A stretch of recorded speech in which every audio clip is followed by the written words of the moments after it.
Allez, regardez les essais, ça c'est le premier, on joue depuis 2 minutes. 2 minutes 30, Hélène. Quand ce ballon bien éjecté par Idjeliden qui va trouver Thibaut de Baès. Et puis super travail d'Alexandre Tchatchev pour décaler Nelson Épée. Et voilà le premier essai de l'enfant de Saint-Verdun, de l'Ariégeois formé au Stade Toulousain. 3 minutes de jeu et les Français qui vont doubler la mise quelques minutes plus tard. C'est quasiment le même. Là, c'est le premier essai. C'est le même essai. Oui, on le revoit sous les deux plans. Vous allez voir que le second, on en a été sevré, Hélène, donc c'est quand même très bien de les revoir 2 fois chacun.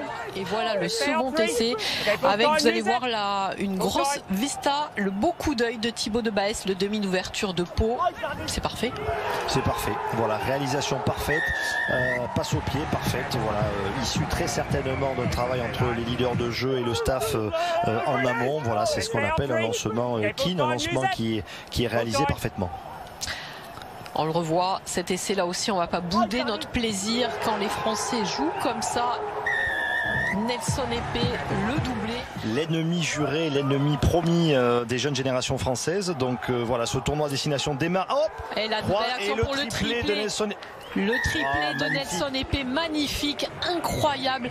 Les Français qui entament de la plus belle des manières ce tournoi à destination. Le triplé du Toulousain Nelson Épée, tout fraîchement champion de France avec son équipe Espoir. Ils sont pas moins de 6 Toulousains dans cette équipe de France. Preuve que ce club marche fort dans ces catégories de jeunes. On voit Idjeliden qui éjecte vite le ballon, qui transmet à Léo Barré pour Nelson Épée. Et troisième essai pour un triplé. Voit, voilà, on n'a pas eu le privilège de voir toutes les premières minutes de ce rude match. Par contre, on voit des Français qui veulent porter le ballon, qui veulent prendre des initiatives et qui ont décidé de porter ce ballon à la main. Et 3 essais au bout de 20 minutes, Hélène, charmant. Ouais, les Anglais qui vont vite, en touche, qui vont espérer la mi-temps. Donc Hélène, fabuleuse première mi-temps. Ouais, incroyable première mi-temps. Ça va être un temps fort du côté des Anglais. Il faut arriver à repousser ce temps fort, conserver ce score de 19-3, essayer de ne pas prendre de points. Le défi physique, on l'attendait, le voici. Des Anglais, non, ça on n'a pas le droit. 8e phase de jeu. Alors on va aller voir la vidéo pour voir s'il y a essai ou pas. Était-il le dernier participant? C'est ça. C'est ce que va demander monsieur Busby. Il le reprend, oui, sauf qu'il est lié. Regardez, le talonneur anglais est lié derrière lui. Ça, c'est le ruck d'avant. Il faut qu'on trouve une image claire pour savoir, sont-ils liés? Oui, à mes yeux, oui. Où est le ballon? Il est devant. Pour moi, il est devant, Hélène. Pour moi, il est devant. Les autres sont liés derrière lui. Seeing a tackle only and no ruck. Okay. And from that angle, I believe the try is good. Yeah, so Ben, if we have a tackle only, then the player must have 1 foot behind the ball. Yeah. And he does. Is that what you're telling me? As I say, the screen I can't see and make a decision of that at all on field.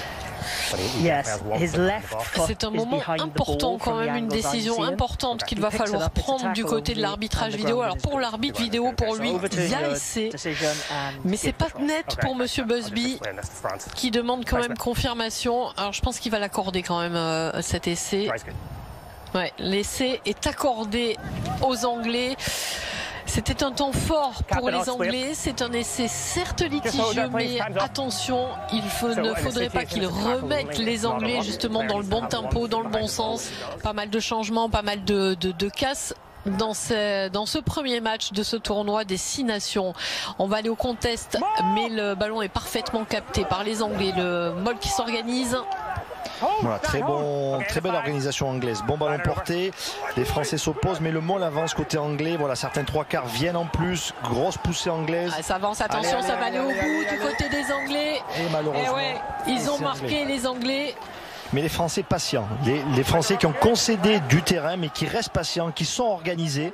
Le bon contest là, de Mathias Haddad. Très bon contest de Kylian Tixeron et de Mathias Haddad. Voilà les 2 troisième lignelles qui sont au four et au moulin cet après-midi.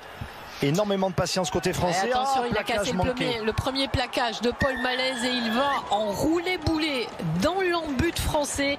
Et voilà comment en quelques minutes, en moins d'un quart d'heure, les Anglais sont totalement revenus dans cette partie. Orlando Bailey qui a cassé le premier plaquage de Paul Malaise. La possession est anglaise pour Plitt, pour Smith. Le défi toujours avec Digo Bailey qui va tenter de casser un plaquage. Riley fraîchement entré. Grosse entrée du Riley, 18 anglais. Ah ouais, énorme. Avec Clement en percussion. Attention au décalage. Les Français à pas se faire avaler. Ouais, Chapchet qui avait tenté l'interception et malheureusement le décalage qui s'est offert sur l'aile anglaise avec cet essai inscrit par Arthur Relton. Et qui du coup offre le bonus offensif en prime, histoire d'en rajouter aux Anglais. Le lancer à venir pour Riley. La belle prise en étal au contest du côté des Français, mais le Moll va s'organiser du côté des Anglais. Ils sont redoutables dans ce secteur du jeu, dans cette seconde période.